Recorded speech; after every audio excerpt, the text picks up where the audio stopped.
Video like जरूर कर लीजिए और ऐसे वीडियो लगातार फ्री में पाने के लिए चैनल को तुरंत सब्सक्राइब कर लीजिए और बेल आइकन को जरूर टैप कर लीजिए ताकि आगे भी सारे वीडियो आपको मिलते रहे। यूट्यूब में फॉलो करते हैं तो प्लीज ये वाला फ्री टेलीग्राम चैनल जरूर ज्वाइन कर लीजिएगा। सारे नोटिफिकेशन सारे अपडेट यहीं पे आते हैं, ध्यान रखिएगा। सारे क्वेश्चन अटेम्प्ट करिए और स्कोर अपना तुरंत कमेंट करके बताइए कितने सही हो रहे हैं कितने गलत हो रहे हैं, जल्दी से कमेंट करके बताइए। हेलो फ्रेंड्स, मेरा नाम है वैभव और आप लोग देख रहे हैं ग्राम समाज एवं विकास का हमारा लेखपाल का सीरीज। अब इसमें हम टॉप 30 एमसीक्यू को कवर कर रहे हैं। अभी तक इसके 9 वीडियो आ चुके हैं, आज ये इसका 10th वीडियो है। सो यहाँ पर हर एक क्वेश्चन को आप खुद से परफॉर्म करके जरूर देखिएगा और वीडियो के अंत में कमेंट सेक्शन में अपना स्कोर भी शेयर करिएगा। सो यहाँ पर हम बात करते हैं सबसे पहले क्वेश्चन की, जो यहाँ पर गिवन है वो है आपका कि एक कच्चा बीघा जो होता है वो कितने बिस्सा के बराबर होता है। ठीक है, तो आपको बताना है कि एक कच्चा बीघा कितने बिस्सा के बराबर होता है। 6 सही 2/3, 6 सही 4/3, 6 सही 5/3 या फिर 6 सही 1/3। तो सही आंसर क्या होगा इसका? 6 सही 2/3 जो है वो यहाँ पर सही आंसर होगा कि एक कच्चा बीघा 6 सही 2/3 बिस्सा के बराबर होता है। इसके बाद अगले क्वेश्चन की तरफ मूव करते हैं। अगला क्वेश्चन यहाँ पर दिया हुआ है कि आपको कथन दे रखे हैं, चकबंदी जो प्रक्रिया होती है इससे रिलेटेड आपको बताना है कि कौन सा यहाँ पर ट्रू है। पहला यहाँ पर स्टेटमेंट है कि चकबंदी प्रक्रिया किसी ग्राम के पिछले बंदोबस्त के आधार पर की जाती है, बिल्कुल सही स्टेटमेंट है। दूसरा है पिछले बंदोबस्त से वर्तमान चकबंदी प्रक्रिया के दौरान कोई भी अगर अवैधानिक आदेश दिया गया है तो उसकी जांच करना, ये भी यहाँ पर इसका एक मतलब कथन ये भी सही है यहाँ पर। इसके बाद अगले कथन की बात करें, यहाँ पर बात करी गई है कि अगर किसी ग्राम की बात करें तो वहाँ पर जितने भी चक हैं तो उसको चक्रोट और जो नाली है उसकी एंट्री की जाती है, ये भी यहाँ पर करेक्ट है। सो इस तरीके से तीनों ही स्टेटमेंट हमारे करेक्ट हैं। तो आंसर हमारा क्या होगा? ऑप्शन डी, यानी कि ऑल ऑफ द एबव। ये देखिए, ये सारे क्वेश्चन वो हैं जो आपको एग्जाम पॉइंट ऑफ व्यू से देखने को मिलेंगे, बहुत ज़्यादा इंपॉर्टेंट है। सो ज़रूर इनको आप देखिए और अगर जो आपको नहीं आते उनको नोट डाउन करिए, स्नैपशॉट लीजिए, कुछ भी करिए, बट इन क्वेश्चंस को अपने पास ज़रूर रखिएगा। इसके बाद अगला क्वेश्चन यहाँ पर है कि निम्न में कौन राजस्व परिषद के अंतर्गत आता है। अब इसमें मंडलायुक्त हैं, आपका जिलाधिकारी हैं, राजस्व प्राधिकारी हैं या फिर सभी।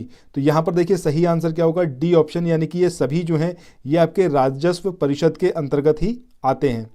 इसके बाद अगले क्वेश्चन की तरफ चलते हैं। अगला क्वेश्चन यहाँ पर है कि निम्न में राजस्व परिषद का कौन सा अनुभाग है जो जिलों में भू अभिलेखों के सुदृढ़ीकरण, आधुनिकीकरण और कंप्यूटरीकरण का कार्य देखता है। अब ये अनुभाग 1 है, 2 है, 3 है या फिर 4 है, ये आपको यहाँ पर बताना है कि कौन सा अनुभाग है जो कि आपका कंप्यूटराइजेशन और मॉडर्नाइजेशन से रिलेटेड है। ठीक है, तो सही आंसर क्या होगा आपका? अनुभाग 4, ये इसका कार्य है इन सब चीज़ों को करवाना। इसके बाद अगले क्वेश्चन की बात करें, यहाँ पर बात करी गई है कि जमींदारी का जो उन्मूलन है वो राजस्व परिषद के किस अनुभाग का कार्य है, यानी कि कौन सा अनुभाग है राजस्व परिषद का जो जमींदारी का उन्मूलन का काम करता है। इसमें 1, 2, 3, 4 कौन सा अनुभाग है आपको ये यहाँ पर बताना है। तो इसका सही आंसर क्या होगा आपका? अनुभाग 1। ठीक है, अनुभाग 1 का ये कार्य है। इसके बाद अगले क्वेश्चन की तरफ चलें। अगला क्वेश्चन जो यहाँ पर गिवन है वो है आपका कि निम्न में से कौन सा कथन सत्य है। पहला कथन यहाँ पर दिया हुआ है कि जिलों में शासन के प्रतिनिधि के रूप में जो जिलाधिकारी ये होते हैं वो यहाँ पर कार्य करते हैं, बिल्कुल सही बात है। दूसरा है मंडल स्तर पर अगर हम बात करें तब शासन के प्रतिनिधि के रूप में कौन होता है? मंडलायुक्त। ठीक है, ये भी यहाँ पर सही है, डिविजनल कमिश्नर।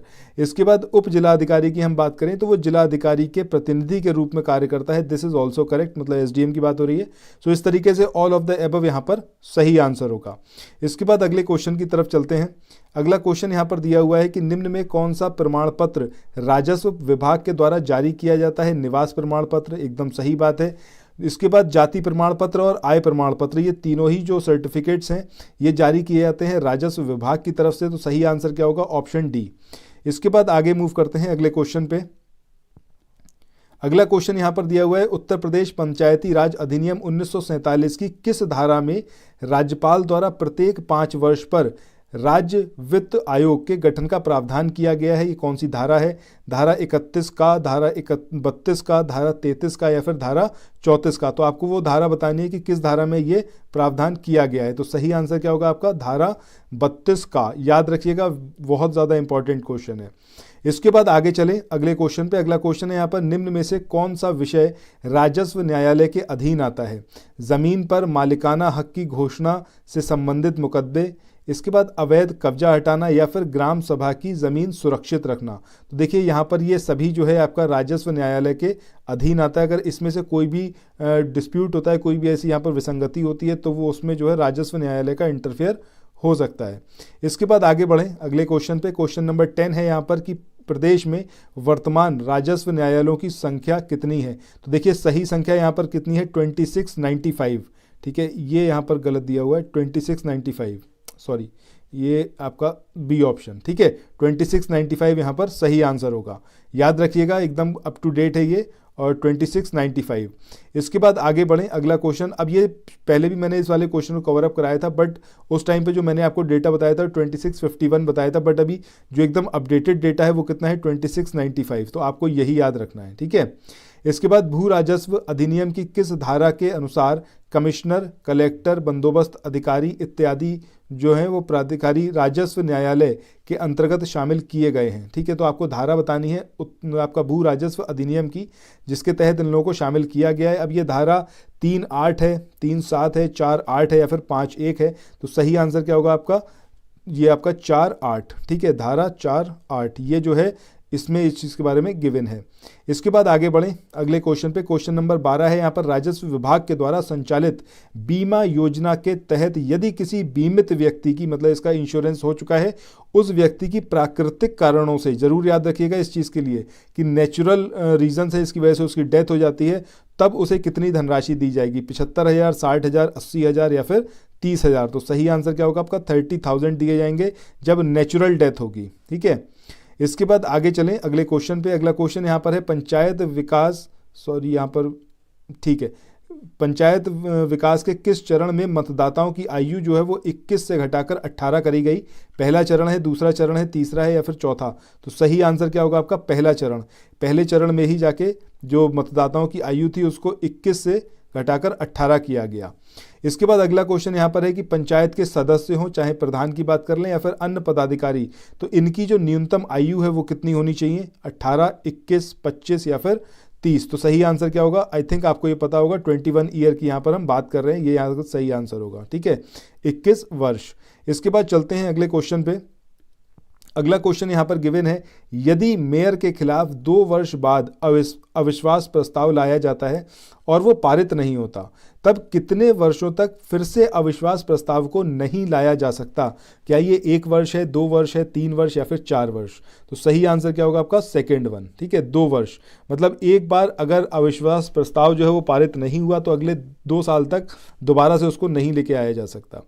इसके बाद बात करें अगले क्वेश्चन की। यहाँ पर बात करी गई, निम्न में से कौन सा नवीनतम गठित मंडल है?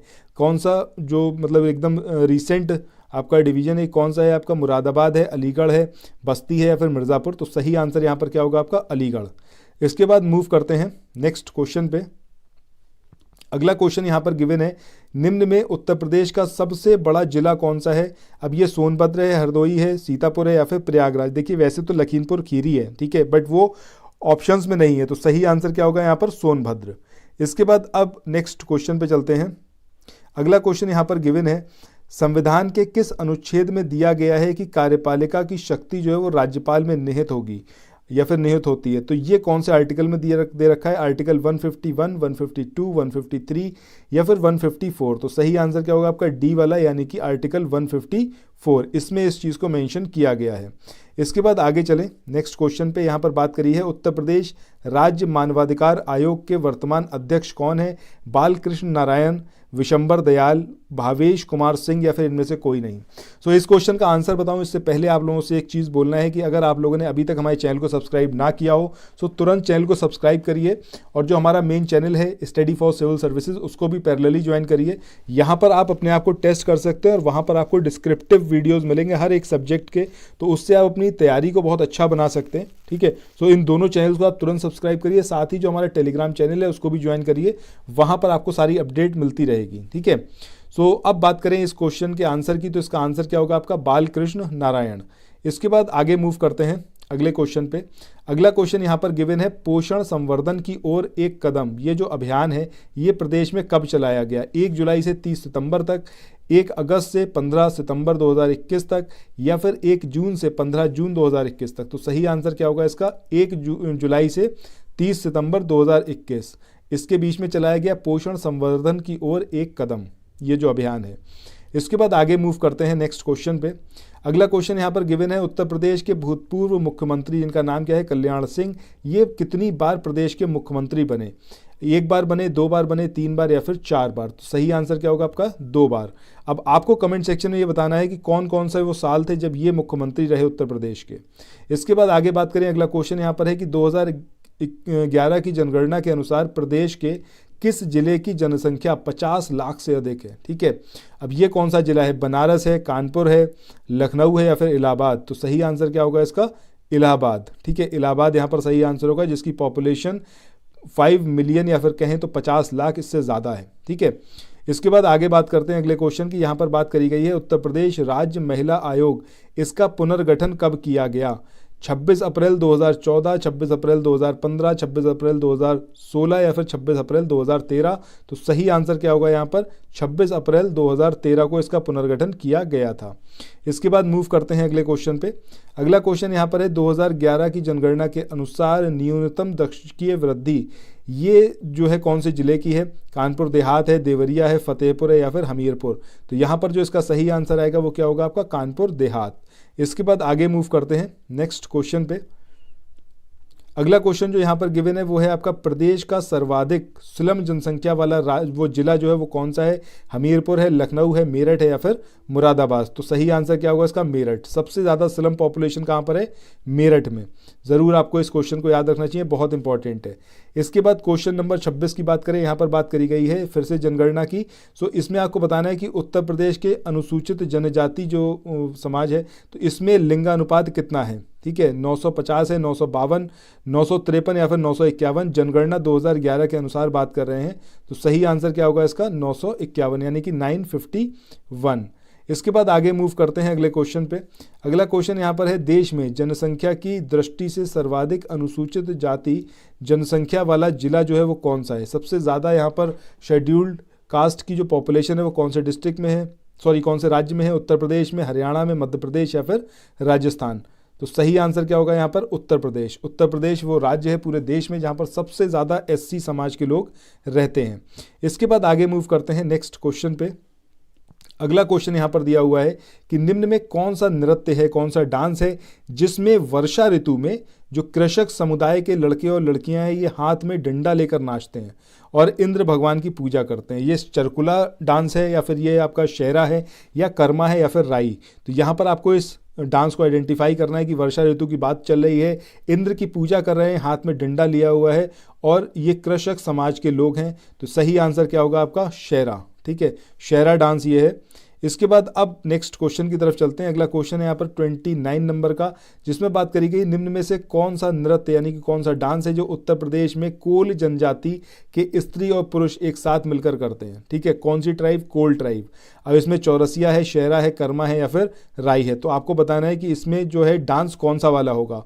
तो यहाँ पर सही आंसर क्या आएगा आपका? कर्मा। कर्मा वो डांस है जो कि कोल जनजाति के लोग करते हैं और इनके युवक युवतियाँ साथ करते हैं इसको मिलकर। इसके बाद आज का आखिरी क्वेश्चन है कि निम्नलिखित में से कौन सी रचना मैथिली शरण गुप्त की नहीं है? अब ये साकेत है, यशोधरा है, चंद्रकांता है या फिर द्वापक? तो यहाँ पर सही आंसर क्या होगा आपका? चंद्रकांता। चाहे आप बात करें द्वापर की या यशोधरा की या फिर साकेत की, ये तीनों ही जो आपका रचना है किसकी? मैथिली शरण गुप्त की हैं। सो इसके साथ ही इस वाले वीडियो को यहीं पर एंड करते हैं। आई होप कि आपको ये वीडियो अच्छा लगा होगा और अगर वाकई अच्छा लगा है तो चैनल को ज़रूर सब्सक्राइब करिए और कम से कम अपने 5 से 6 दोस्तों में हमारे इस चैनल के लिंक को ज़रूर शेयर करिए। सो फिर मिलते हैं नेक्स्ट वीडियो में। Till then thank you so much और अपना ख्याल रखिए और पढ़ते रहिए। Bye bye.